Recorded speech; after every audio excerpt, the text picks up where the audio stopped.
നമുക്കിപ്പോൾ ബ്രെഡ് മസാല ഉണ്ടാക്കാം. എല്ലാവരും ഇവിടെ കിടന്ന ഉറക്കത്തിലാണ്.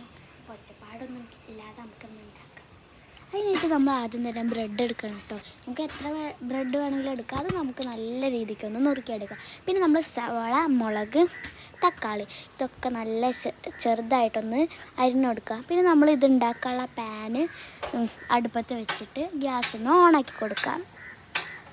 പിന്നെ നമ്മൾ ഗ്യാസ് ചൂടാവുമ്പം നമുക്ക് ആവശ്യമുള്ള അത്ര എണ്ണ ഒഴിച്ച് കൊടുക്കാം കേട്ടോ.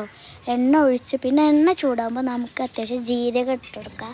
നല്ല വേണ്ട, കുറച്ച് മതി. പിന്നെ നമ്മൾ പച്ചമുളകും ഉള്ളി ഇട്ട് കൊടുക്കുക. തക്കാളി ഇടായിട്ടില്ല കേട്ടോ.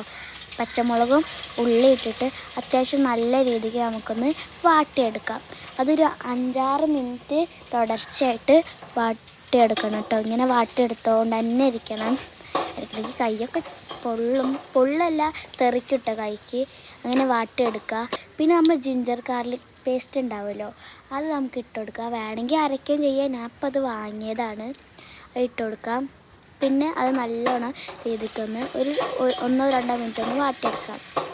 പിന്നെ നമ്മൾ നേരത്തെ മുറിച്ച് വെച്ച തക്കാളി ഇല്ലേ, ആ തക്കാളി നമുക്ക് ഇതൊക്കെ ഇട്ട് കൊടുക്കാം കേട്ടോ. നേരത്തെ കുനുകുനാന്നരിഞ്ഞ തക്കാളി നമുക്ക് ഇതിനകത്തോട്ട് കുറച്ചീച്ച ഇട്ട് കൊടുക്കാം കേട്ടോ. തക്കാളി ഇട്ടിട്ടും പിന്നെ ഒരു 5 മിനിറ്റ് പിന്നെയും നല്ല രീതിക്ക് ഒന്ന് വാട്ടിയെടുക്കണം കേട്ടോ. തക്കാളി ഇട്ട് കഴിഞ്ഞാൽ പിന്നെ നമ്മൾ മസാലപ്പൊടികൾ ഇടാനായി. അപ്പോൾ നമുക്ക് ആദ്യം തന്നെ മഞ്ഞൾപ്പൊടി ഇടാം, കുറച്ചിടാം. പിന്നെ നമ്മൾ കാശ്മീർ ചില്ലി പൗഡറില്ലേ, അത് നമുക്ക് അത്യാവശ്യം ഇടാം.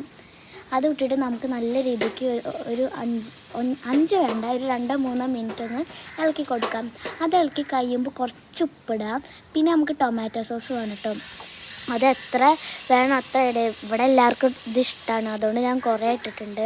അതിട്ടിട്ട് നമ്മളൊരു 5 മിനിറ്റൊക്കെ വാട്ടിയെടുക്കണം. കാരണം ടൊമാറ്റോ സോസും ഈ മസാലയൊക്കെ കൂടെ ഒന്ന് ഒത്തുചേർന്നല്ലോ.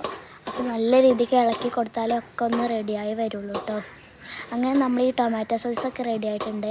പിന്നെ നമ്മൾ അരിഞ്ഞ് വെച്ച ബ്രെഡ് ആക്കിയിടുക കേട്ടോ. എന്നിട്ട് നല്ല രീതിക്കൊന്ന് ഇളക്കി എല്ലായിടത്തും മസാല ആക്കിപ്പിക്കുക കേട്ടോ. അങ്ങനെ നമ്മൾ ബ്രെഡ് മസാല ഇവിടെ റെഡി ആയിട്ടുണ്ട്. ഇത് നിങ്ങൾക്ക് ഇഷ്ടമായെങ്കിൽ ലൈക്ക് ചെയ്യണം, സബ്സ്ക്രൈബ് ചെയ്യണം, കമൻറ്റ് ചെയ്യണം കേട്ടോ. അപ്പോൾ ബൈ. എല്ലാവരും ട്രൈ ചെയ്യണേ, മറക്കരുത് കേട്ടോ. ബൈ.